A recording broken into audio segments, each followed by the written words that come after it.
Indo-Russian enterprise Brahmos Aerospace is all geared to sell the Brahmos supersonic cruise missile to Indonesia, more than a year after clinched its first ever export deal with the Philippines.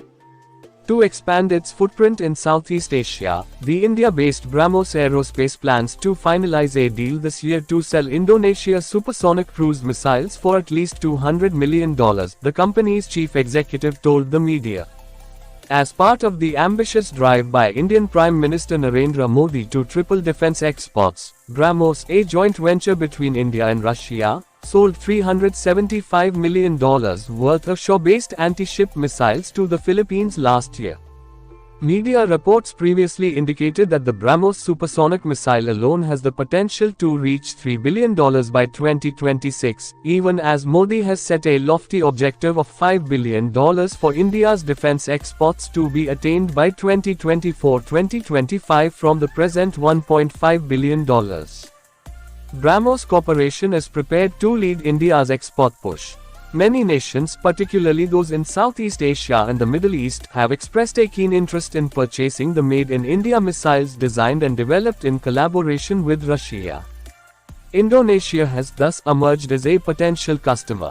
As per reports, the Indo-Russian joint venture Brahmos Aerospace and Indonesia have been in protracted negotiations.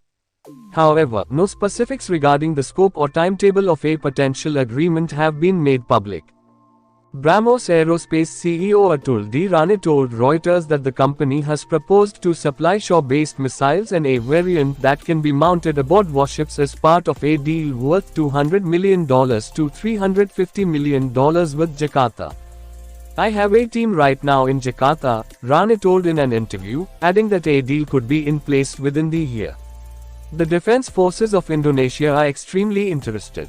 Rane further informed that Brahmos also hopes to secure a $300 million follow-up purchase from the Philippines, where its missiles will be provided to the Philippine Marine Corps beginning at the end of 2023.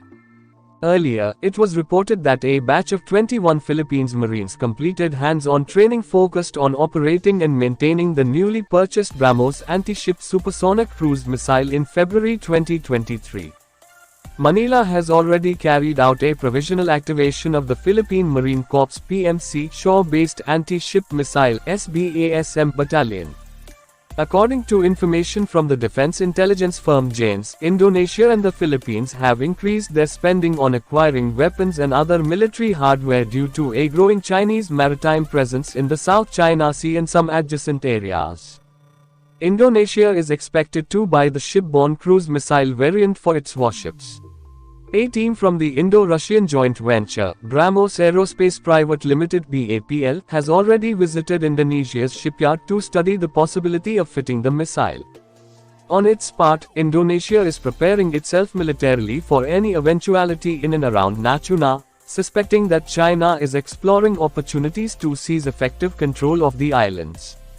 Both countries remain invested in a territorial dispute in the South China Sea. Tensions between the two countries came to a head when, in December 2021, China demanded that Indonesia suspends oil and gas drilling in the water of its Natuna Islands, also known as the North Natuna Sea in Indonesia. Indonesia did not stop the drilling, a job given to Nobel Clyde Boudreaux on June 30, 2021, and completed on November 19. However, throughout that duration, Chinese and Indonesian ships shadowed each other around the oil and gas field, frequently coming within 1 nautical mile of each other. These waters are entirely within Indonesia's exclusive economic zone (EEZ), and they are separated from the nearest Chinese territory, Hainan Island, by 2,000 kilometers of Malaysian and Vietnamese EEZ. The 2016 ruling of the Permanent Court of Arbitration in the case brought by the Philippines against China over rights in the South China Sea under the UN Convention on Law of the Sea underscored the sanctity of the EEZ. China, however, seems unimpressed. China challenges Indonesia's sovereignty by asserting that the waterway is part of the broader territorial claim in the South China Sea delineated by the infamous 9-dash line. Against that backdrop, Jakarta is relentlessly working towards bolstering its military to deter China in the South China Sea. Besides the Brahmos, India has reportedly offered to supply Indonesia with coastal defense radars and marine-grade steel. India will also like to service the Russian-made Su-30 combat jets flown by the Indonesian Air Force as part of efforts to deepen bilateral defense and military cooperation. Thanks for watching. Like, share, and subscribe.